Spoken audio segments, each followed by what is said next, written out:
Assalamualaikum warahmatullahi wabarakatuh. Ini adalah video pembelajaran teknik otomotif. Pada kesempatan kali ini kita akan membahas tentang peralatan tangan atau hand tool ya. Hand tool ini adalah video pertama ya, bagian pertama.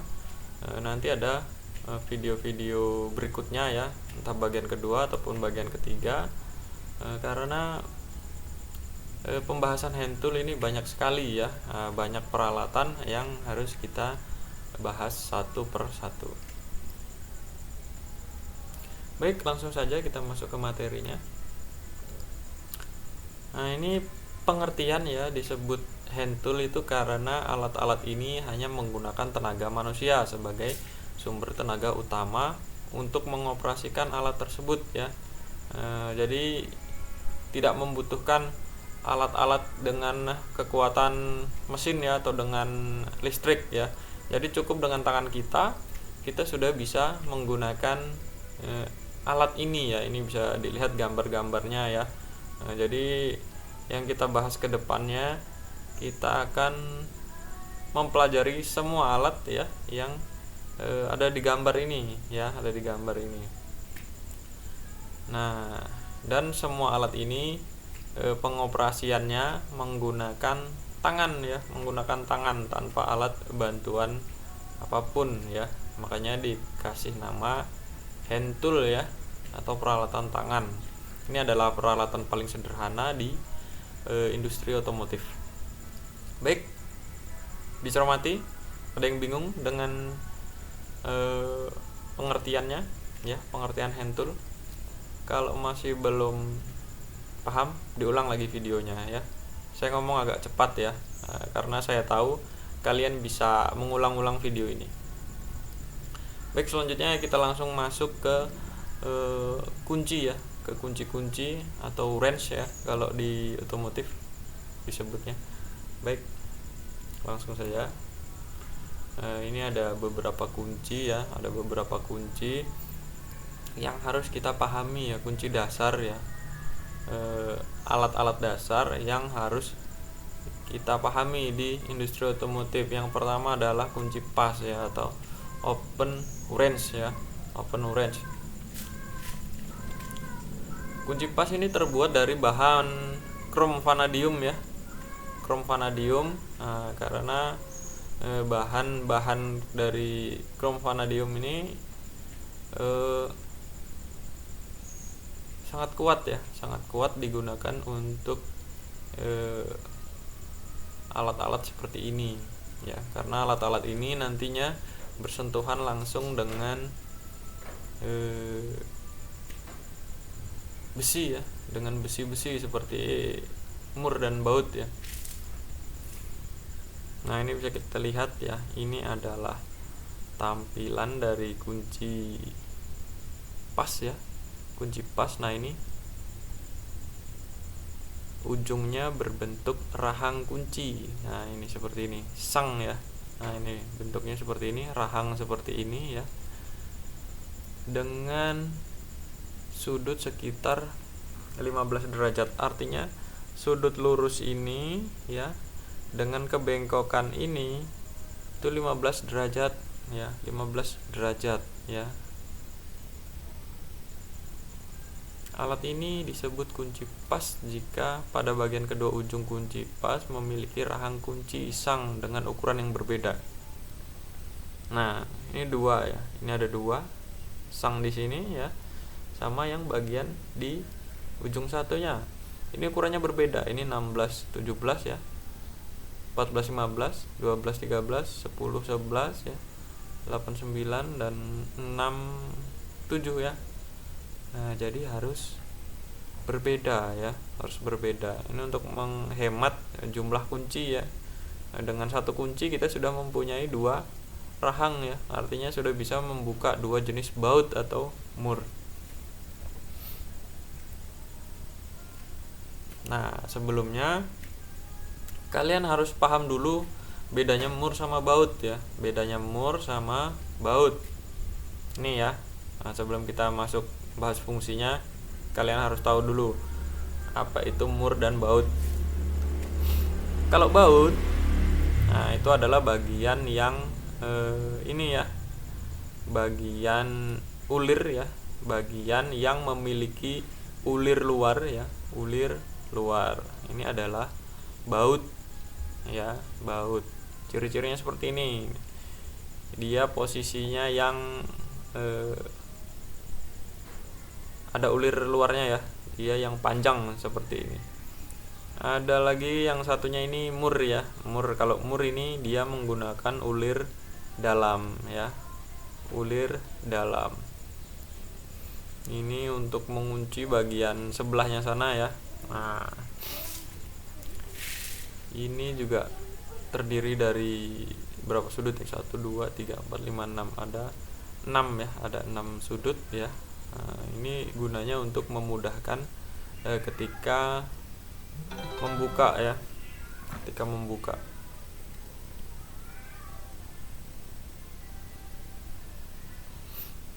Nah, untuk fungsi kunci pas ya, ini mengencangkan dan melepas baut dan mur yang tidak terlalu kuat momen pengencangannya ya, tidak terlalu kuat momen pengencangannya. Maksudnya dia kan handle-nya ini ya, pegangannya ini pendek ya. Jadi kalau pegangannya pendek, ini dia hanya bisa membuka baut-baut yang tidak terlalu kuat ya, tidak terlalu kuat. Karena pegangannya juga pendek ya. Kecuali kalau pegangannya panjang ya. Nah, semakin panjang kita membukanya semakin ringan ya. Nah, itu tidak dimiliki sama kunci pas. Nah, biasanya ini posisinya untuk mempermudah ya, mempermudah pembukaan ya. Sebelumnya mungkin mur dan baut itu sudah dikendorkan dulu dengan kunci soket ataupun kunci ring. Ya, bisa diperhatikan. Itu ada 2 gambar ya. Di sebelah samping ini. Di sebelah samping ini ada 2 buah gambar. Nah, ini pengencangan seperti ini. Dilihat ya, pengencangan. Ingat, kalau di otomotif kebanyakan pengencangan ya, pengencangan itu selalu searah jarum jam ya. Ini untuk pengencangan ya, pengencangan. Kalau untuk pengendoran itu dia berlawanan arah jarum jam ya. Ingat, pengencangan searah jarum jam, pengendoran itu ada berlawanan arah jarum jam. Dan lihat posisinya ya, posisinya 15 derajatnya kan di sini tadi ya, 15 derajatnya ini posisinya di sini ya. Jadi posisi lengkungannya ini diikutkan dengan arah putarnya ya, arah putarnya. Kalau ngencangin ya seperti ini ya, menghadap ke arah jarum jamnya. Kalau mau melonggarkan atau mengendorkan ya, ini searah juga dengan arah putarnya seperti ini ya. Nah, mungkin dengan kalian praktek ya, nanti kalian bisa terbiasa ya, terbiasa dengan penggunaan alat ini ya. Dan semakin sering kalian menggunakan alat-alat seperti ini, kalian akan peka ya, akan peka. Kalian melihat baut ataupun mur, kalian sudah tahu, oh ini kunci 10, ini kunci 12, atau ini kunci 14, itu sudah paham. Kunci pas sudah jelas ya. Lanjut ke kunci ring ya, kunci ring atau sering disebut box wrench ya. Kunci ring adalah kunci yang pada kedua bagian ujungnya memiliki bentuk seperti cincin ya, makanya disebut ring. Pada lubang inilah kepala baut atau mur ditempatkan untuk dilepas atau dikencangkan. Nih, di lubang ini ya. Nah, ini kan ada sudut-sudutnya ya, ada sudut-sudutnya yang mana dia tugasnya mengunci sudut dari mur ataupun baut. Sama seperti kunci pas, kunci ring juga terbuat dari logam paduan ya. logam paduan itu namanya krom vanadium ya. Jadi kalau kalian membeli kunci pas atau kunci ring ataupun kunci kombinasi atau kunci yang lain ya, di batangnya sini ada tulisan krom vanadium, itu artinya bahan yang menyusun kunci itu ya. Nah, bedanya kunci ring ini ya dengan kunci pas. Kunci ring memiliki tangkai yang lebih panjang ya. Tangkai ini, tangkainya lebih panjang. Ya. Artinya dengan tangkai yang lebih panjang, kita lebih ringan jika mau melepas baut ya atau mur.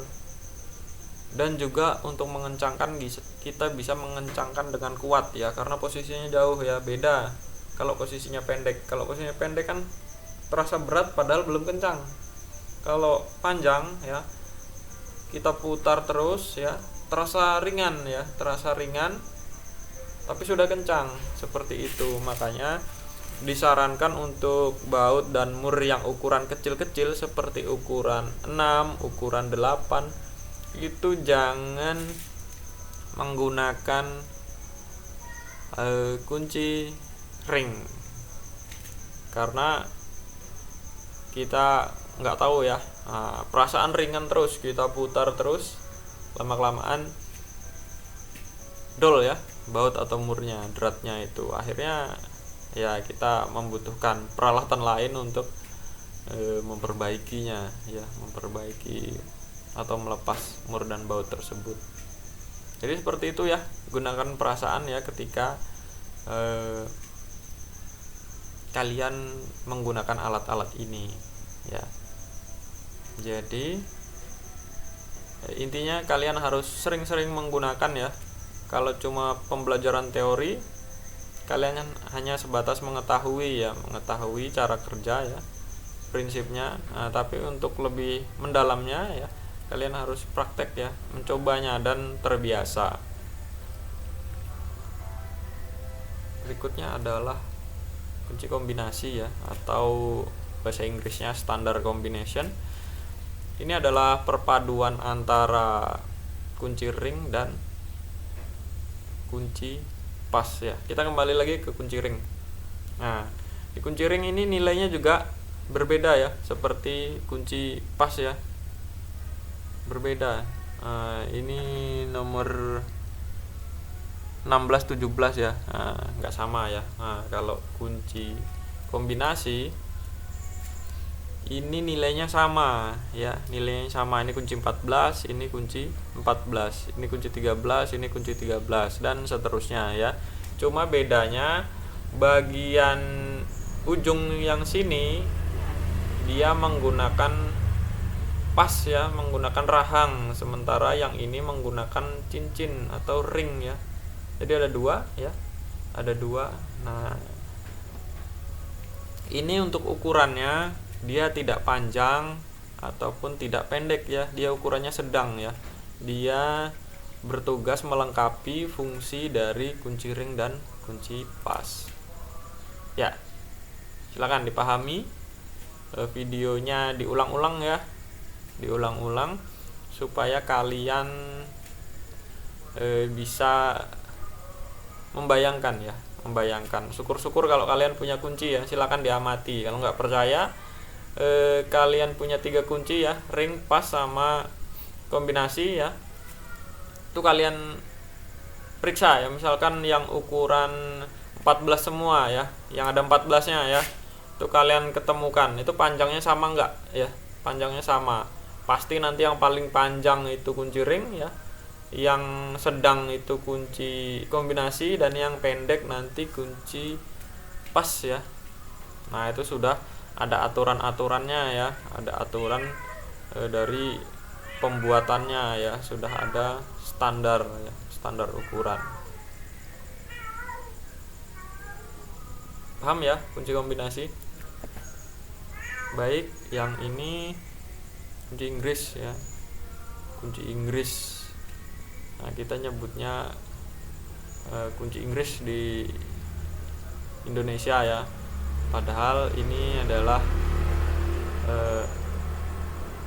kunci yang bisa diatur ya rahangnya. Harusnya bukan kunci Inggris namanya ya, tapi nggak apa-apa lah. Ini bahasa Inggrisnya adjustable wrench ya. Ini tugasnya sama ya, untuk melepas atau mengencangkan baut atau mur ketika ukuran kunci pas dan kunci ring tidak ada yang sesuai ya, tidak ada yang sesuai. Kunci Inggris bisa digunakan saat kita tidak menemukan ukuran kunci ring dan pas yang sesuai dengan ukuran baut dan mur yang akan dikerjakan ya. Maksudnya dikerjakan ini dikencangkan atau dilepas ya, atau dikendorkan atau dilonggarkan ya. Namun penggunaan kunci Inggris tidak ditujukan untuk membuka atau mengencangkan baut dan mur dengan beban berat ya. Dengan beban berat ini tidak disarankan. Hal ini karena sifat kunci Inggris yang terlalu fleksibel terhadap ukuran serta sistem penguncian yang kurang aman. Jadi dia itu fleksibel ya. Ketika ditekan, ketika kita memutar sebuah, ini misalkan sebuah sudut dari mur ataupun baut, ketika kita kunci seperti ini, kita putar, ini bisa bergeser ya, rahangnya ini bisa bergeser karena kerapatan dari 3 buah komponen utama yaitu rahang tetap, rahang geser, sama pengaturnya itu ya. Nah, jadi ya seperti itu. Ini tidak disarankan ya untuk yang momen-momen yang berat ya. Tapi pada intinya alat ini berguna di bidang otomotif. Baik, kita lanjutkan lagi ke bagian dari kunci Inggris. Nah, bagian dari kunci Inggris atau adjustable wrench ya, ini ada 4 ya, ada 4.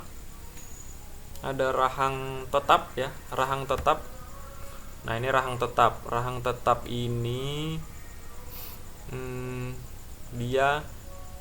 dia tetap posisinya ya, dia jadi satu bahannya jadi satu dengan handle ya, jadi satu dengan handle atau dia ini bagian utamanya ya. Handle dan rahang tetap ini adalah bagian utamanya. Yang berikutnya ada rahang geser ya. Rahang geser ini posisinya dia bisa bergeser ya, bergeser ke atas dan bergeser ke bawah ya, mengikuti ukuran mur dan baut yang akan kita buka. Di sini ada ukurannya ya, ada ukuran. Nah, ada ukuran di sini seperti di penggaris itu ya, ada ukuran bukanya ya. Nah, tapi jarang sekali diperhatikan ya. Yang berikutnya adalah rahang penyetel ya, rahang penyetel. Nah, ini berbentuk ulir ya, ulir yang terhubung dengan rahang geser, sehingga ketika ulir diputar, rahang gesernya ini posisinya berpindah ya, berpindah. Terus ada juga ini handle ya. Handle ini nggak perlu kita bahas ya. Fungsi handle itu apa, nggak perlu kita bahas, saya yakin kalian semua sudah tahu ya. Cuma yang perlu saya tekankan adalah penggunaannya ya, posisi pegangnya ya. Jadi kalau kalian pegang di daerah sini, itu momennya atau kalian memutar sebuah baut ataupun mur, itu terasa ringan ya. Kalau di sini itu terasa berat ya. Jadi tinggal kalian gunakan, kalian bisa pegang sini ataupun sini, kalian tinggal gunakan apa yang kalian buka ya. Kalau kalian membuka kunci 8 ya, membuka baut atau mur ukuran 8, itu pegang aja sini ya. Ataupun misalkan kalian mengencangkan ya, baut ukuran 8 misalkan. mengencangkan ini kalian pegang sini ya. Jadi dia sudah terasa berat, itu berarti sudah kencang. Kalau di sini itu baut masih terasa ringan, padahal pengunciannya sudah kencang di sini ya. Masih terasa ringan, kalian putar, akhirnya putus ya, bisa putus. Nah, seperti itu. Jadi seperti itu ya untuk penggunaan handle. Kalian bisa memilih momennya ya, menggunakan momen yang panjang ataupun momen yang pendek. Caranya dipegang handle bagian yang terjauh dengan rahang ataupun yang terdekat, seperti itu. Ini diperhatikan ya tentang penggunaan handle ya, penggunaan handle. Baik, mungkin sampai di sini dulu video bagian pertama ya. Semoga bermanfaat. Tolong dipelajari ya, diamati. Saya ucapkan sekian dan terima kasih.